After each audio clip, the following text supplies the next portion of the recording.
I just want to see where the adventure continues with Iron Sharpens Iron, with this men's Bible discussion. I mean, men are leaders. We are able to lead our families. We're able to love our wives, love our children. We're able to impart some great things. Not that women can't; they can. But men have a special role, and we're not to sit back. We are to go forward and to be passionate and to take the world for God, because there is so much not for God out there.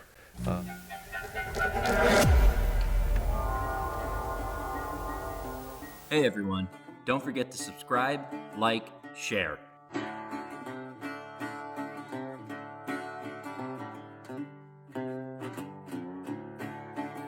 Welcome back to MYPREPPLUS. I am your host, Giuliano. Today's special guest, we have Steve Miller. In the flesh, Steve Miller right here. How's everybody? Welcome. MYPREPPLUS is very simple. We are on a mission to connect people and professionals from all walks of life so that we can share ideas and create new beginnings. Roots is finding authenticity and genuineness throughout this country. It's really simple. It's where you came from, where you're at today, and where you see yourself going in the future. But it's really fun. It's fun. It's fun to build something. Yeah. It's fun to please people. It's fun to get paid for what I like to do. It's fun to get paid for what I'm good at doing. Yeah. And it's providing. So here we are today, 36 years in the. You've been working, or you've been working with your hands pretty much for the company. And the name of your company one more time? Pioneer Valley Lawn Sprinklers. Okay. And so you're all throughout Western Mass. So we're going to get into the now. So you're all throughout Western Mass. You in Connecticut? Yeah, we work in Connecticut. Yeah. So primarily Massachusetts, but yeah. Okay. And I really want to talk through how we had the opportunity to meet, which was Iron Sharpens Iron. Mm-hmm. And let's talk through the now. Let's talk through where your company is now, with your children and your family and your business. Where my company is now. Yeah. I've probably been the owner of this company for about 20 years, 19, 20 years, something like that.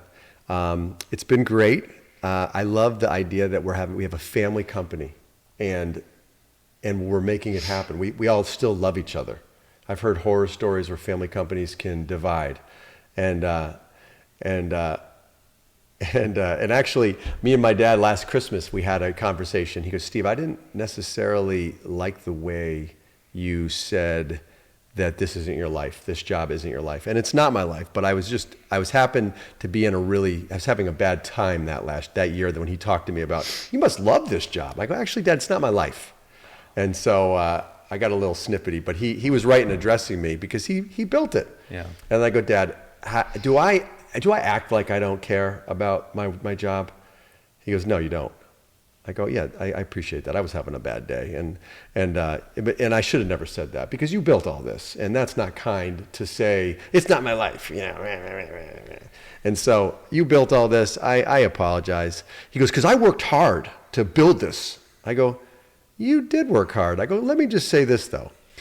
Over the last 19 years, I've worked just as hard, if not harder, and this is why. I manage you, Mom, Chantel, my wife, all together. How about that? Did you have to do that? No. I have to do that, and I have to manage all the rest, and I have to keep everybody happy. So I've done just as good a job, if not better. And we're still growing. We're still doing great. So I got off my soapbox. He must have loved that one. I don't know. I think he did. I don't know. Old school. But the way I manage my company now is, as far as I'm thinking, God gave it to me. It's not my company. I'm a steward of something I've been given. And so steward is, I do own it technically. I'm an owner of it and I do profit from it. And I have a really good life. But that doesn't mean I can't provide good lives for those who work under me and with me and who help me. I remember bringing a coworker to church one day, and so one of the guys, he actually was Russian. I said that for Dash's sake. I'm so sorry. And he was like so dense. No offense. I think you're awesome. But he goes like this. He goes, so Steve, is this one of your peons? I'm like, my peons? I go, Dimitri, what is wrong with you? I go, this guy, I don't consider him a peon. He's more like my back or my legs. I go, I can't make anything happen without the people who come with me. I'm only as good as the people who are with me. And so, anyways, so I apologize to the guy who came with me that day, but we have a real good group of guys, and I feel like I'm a steward of what God has given me. And so it's not just mine. And so to try to take, this year I made the decision, I was feeling a little bit tighter because of the economy.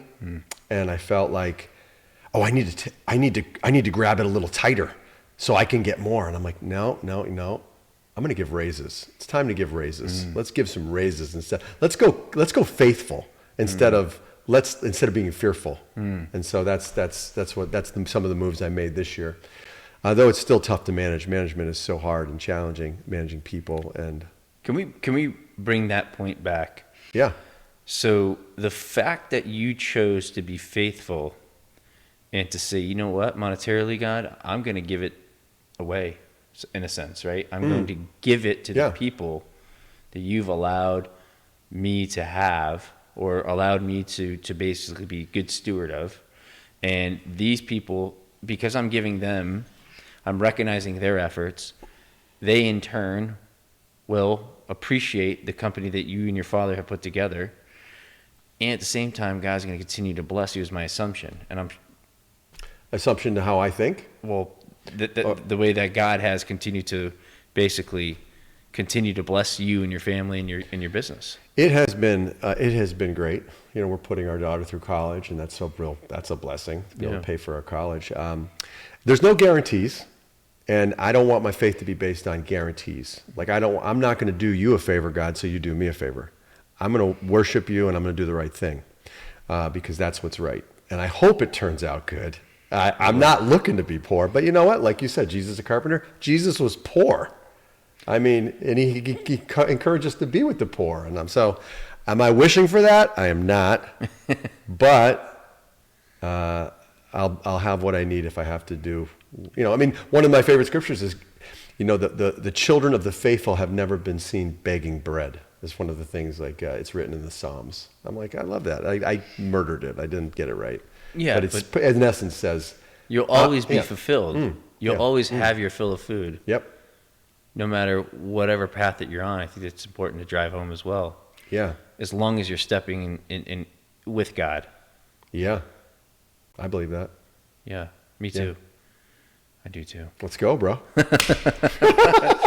So you got so that we talked through the business. I want to talk through Iron Sharpens Iron. Sure. How that came about, and how that came about. Let's talk through that first. How Iron Sharpens Iron came about. Yeah. It was cool. It started as one morning. I read my Bible in the morning, and I pray in the morning, and I get my thoughts and write. I've been doing it for 29 years. That's what I've been doing. You miss a day here and there, whatever. I'm trying to get my thoughts focused because what I learned a long time ago is Steve Miller's thoughts are bad. Let's put good thoughts in your brain. So I've been working at that. And so one day I was just doing that in the morning. It just so happened that the East Longmeadow Spartans football team was undefeated that year. They were like 5-0 or 6-0, and I was pumped. My son was on the team. He was a freshman. He wasn't getting much run. What year? Oh, what year was that? He's a junior now, so 3 years ago. So 21. Sure. Okay. I'm not that good in math. I dig holes for a living. It's kind of fun. But 2021. Let's say 2021. So undefeated. So I call up Coach Morosino at like 4 a.m. I'm reading my Bible. I'm inspired. I'm encouraged. I'm like, I want to encourage the football team. I wonder if Coach will let me talk to them. Yes. So I call Coach Morosino. I say, Coach, it's his voicemail. It's Steve Miller here, Jacob's dad. I know you probably are super inspirational to the team, and it's so great to watch you guys be 5-0, and I'm so fired up about that. And I was just wondering if you ever wanted someone else to come in and be an encouragement to them, I'd be happy to come in and give a little pep talk, tell them where I came from, maybe try to inspire them for this weekend's game. So food for thought. Call me if you want me. You're the best. Bye. So I'm working out in Westfield that day. I'm driving around, working in Westfield, closing systems down for the winter. And all of a sudden, it's like 4:30, and I get a text from Coach Morosino saying, hey, Steve, the team is yours tonight at 6:30 if you want them. I'm like, oh, 6:30. I'm like, oh, I'm nervous now. I'm like so nervous. I'm like, I go, okay, we're done for the day now. Me and my guy I'm working with, we drive back to East Longmeadow. I've got this great story to talk about, how the story of David and Goliath, which is a very familiar story where David, a small boy, kills a giant from an enemy army who is fighting against God's people and messing with God's people. So, and that one act where he took a sling and killed this giant made all the Israelites who were in fear have courage to go and charge the enemies and win the war, or whatever you want to call it. And I tried to encourage the team just to let them know that one act of courage, one great play can inspire the next great play, and let's go win it. So anyways, I gave that talk to the team, and then I got out of there. I was like, this is awesome, whatever, awesome, fun. At Friday night's game, a guy in town who I am an acquaintance with at the time said, hey, Steve. I go, yeah? And I go, oh, yeah, good to see you, John. He goes, I just want you to know what you did on Wednesday was awesome. I go, what I did on Wednesday was awesome. I go, the kids talked to their parents? I was like, oh, my goodness. So in my mind, I went, oh, this guy, John, he's an ally. He's a good guy. He appreciates that I was using the God to communicate to the kids in the community. I go, that's interesting. Filed it away. Yeah. So as I went on my way, I was one day I was that was the whatever, I don't even know, it was like a September or October game.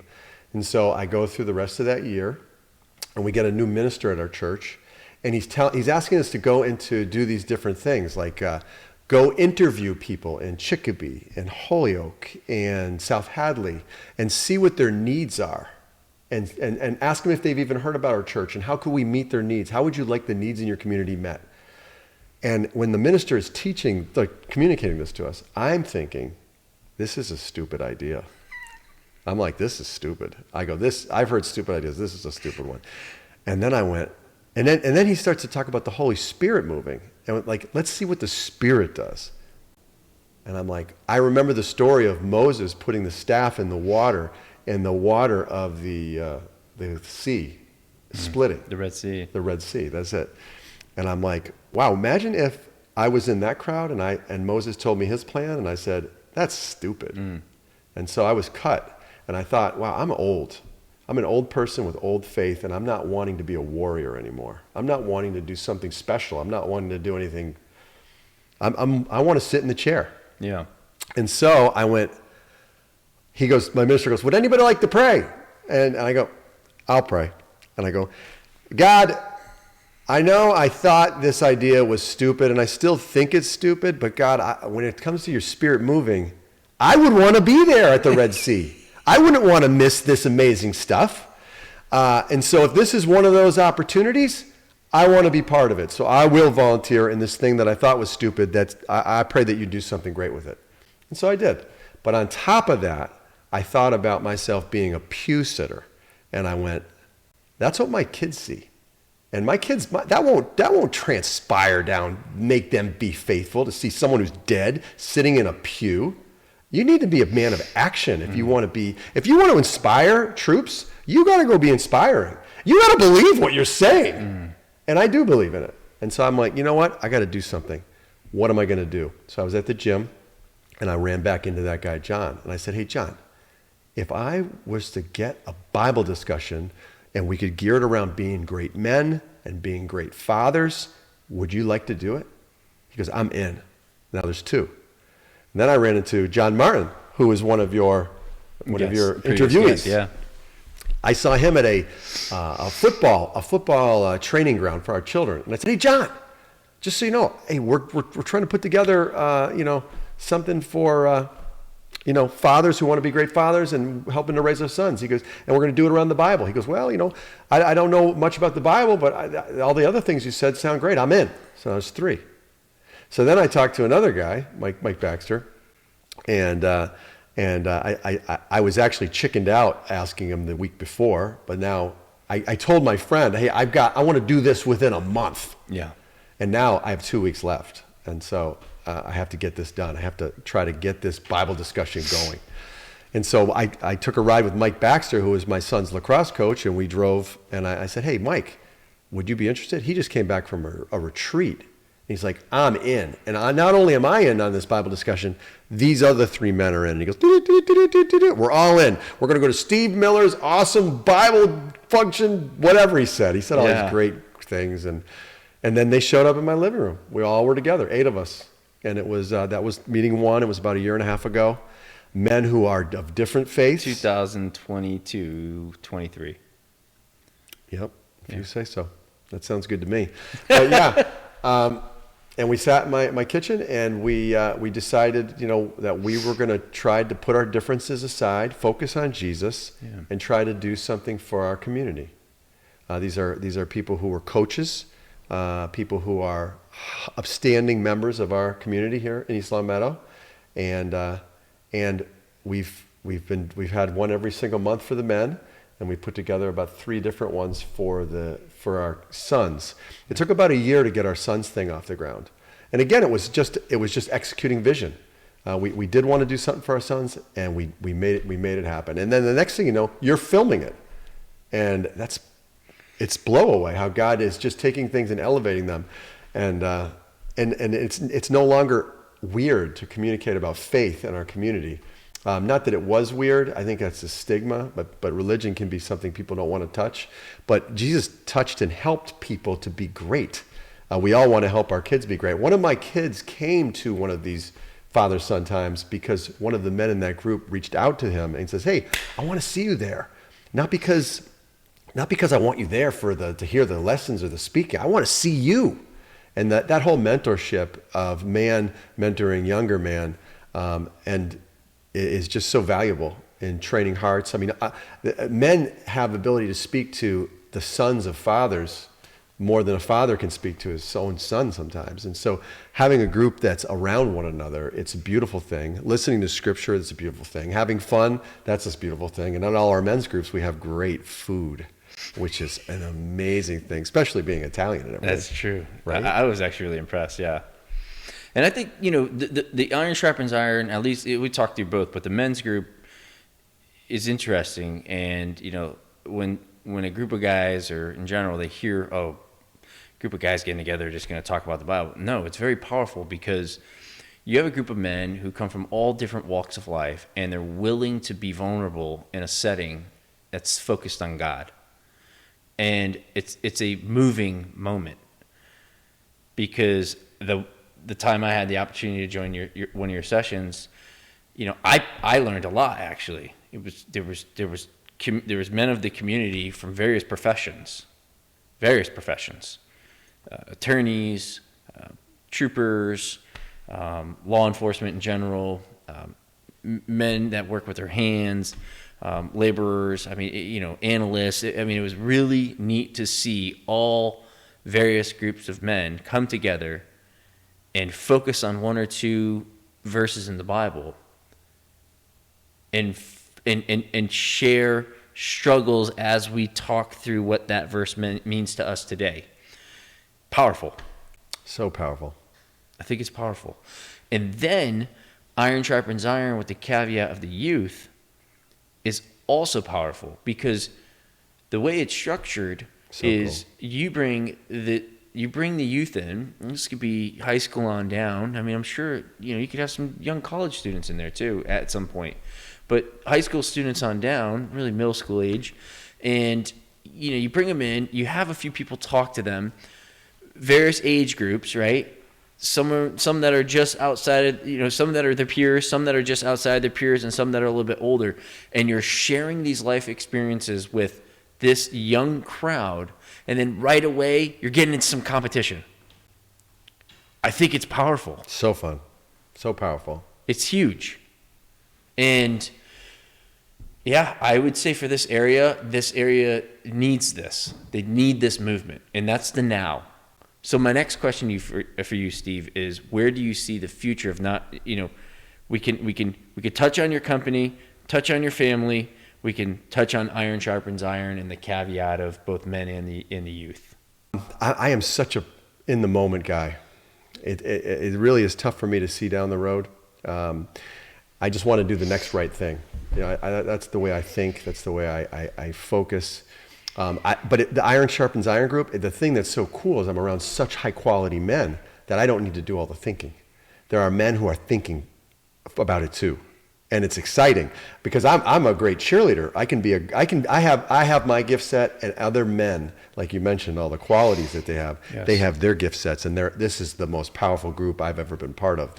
There's such a great group of men, and they care about God and others. Yes. And it's really, and so that's the cool, weird thing that I have to hit on is that this group of men we might have been acquaintances, but now we're friends.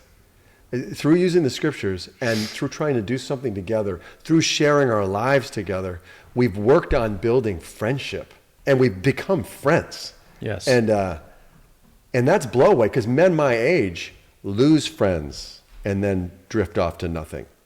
That's the way it's been told to me, and we're growing in friendships, and we're getting deeper in friendships, and then there are more men coming.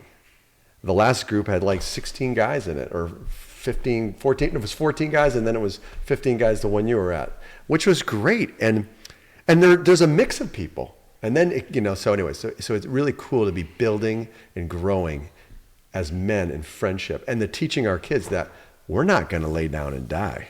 I want to get back to a point that you made earlier, which there's a gentleman running for governor. I want to say North Carolina, and he actually showed up to, it happened relatively quick, but he showed up to like a town council meeting, and he was like, he's standing up for whatever he was there for, right? For the community. And fast forward relatively 9 months to a year later, this same gentleman now is running for governor of the state. And so I point this out because it starts with community, and his community recognized him as a leader. And one thing that he said was that just stood out from your conversation was he wants to at least look his family and his children in the eye and say, at least I attempted to do something. And I think that's what's important.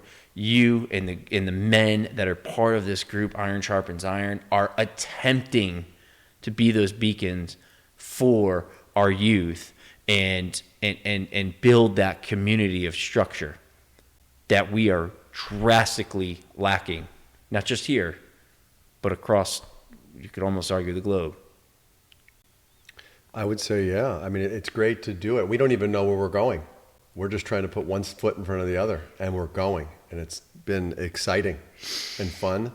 Like all of a sudden, one guy gets us a Facebook page, does all this intense stuff, and this is Tim Garska. He's the best. Yeah. And he creates a Facebook page, and now there's a platform. I mean, I don't even know how to get on Facebook still.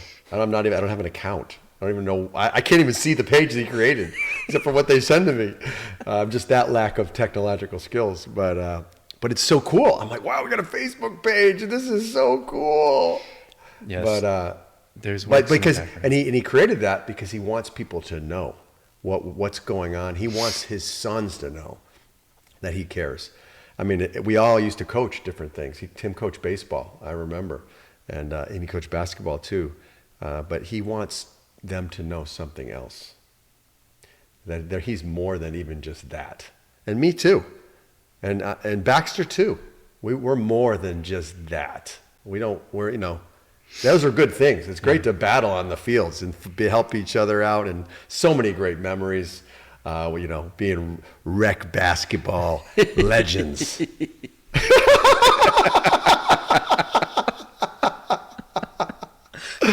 But it's a part of life, but it isn't life. It's life. Life is love God with all your heart, love your neighbor as yourself. Love God, relationship with God, relationship with others. That's it. It's basic, and that's what this group of men, and that's what we're trying to teach our sons. And the last thing that we'll lead off with is the vision for your family, your father, your mother, your wife and your children? How do you see your family growing in the future? The vision for my family. Well, I just want me to have a great relationship with my wife and all my sons and my daughter. I want to be best friends. I want to experience life together. Same thing with my dad and mom. I went to part of where we do lawn sprinklers is up in this place in Westfield that they have all these trailers where it's an elderly community. And I remember going into one of the things and I saw an older woman, and she was very old and she was alone, you know? And I go, I just don't want my mother to be alone. You know, I want to be there to be with my family. You know, I don't want, I mean, you know, so it just, you know, so where do I see us? I see us going together, you know, and seeing where it ends up, but loving each other and being friends and working hard. And same thing with my brother and his family, and, you know, and my sister and her family. Yeah. You know what, Steve? You're a great man. You really are. And I could tell you have a great family. Obviously, I've met Jake. I haven't met Luke yet. I was about to say Luke. But yeah, you have a great family. You could just tell there's a tight-knit group between your relationship with your father, your mother, your wife, and your children. And I think that's powerful. And you're a beacon for a lot of people out there, especially in today's world, because circling back to iron sharpens iron and the way these group of men who are established in their careers look to you for guidance, it's powerful. And with that, Steve, I think that concludes today. But before we do, I want to make sure we highlight your company. Where can our audience find you for your services?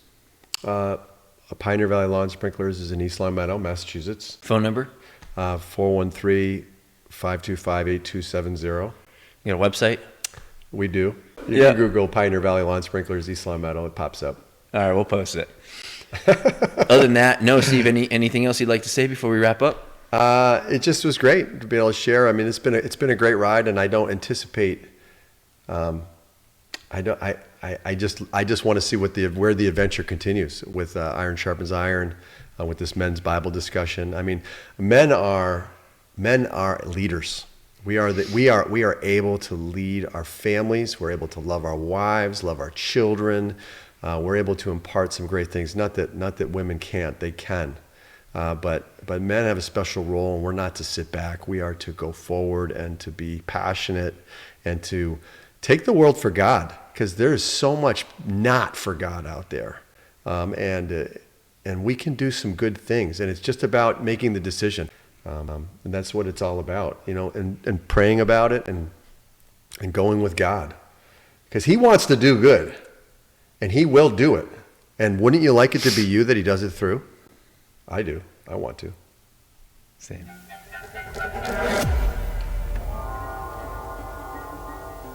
Hey everyone, don't forget to subscribe, like, share.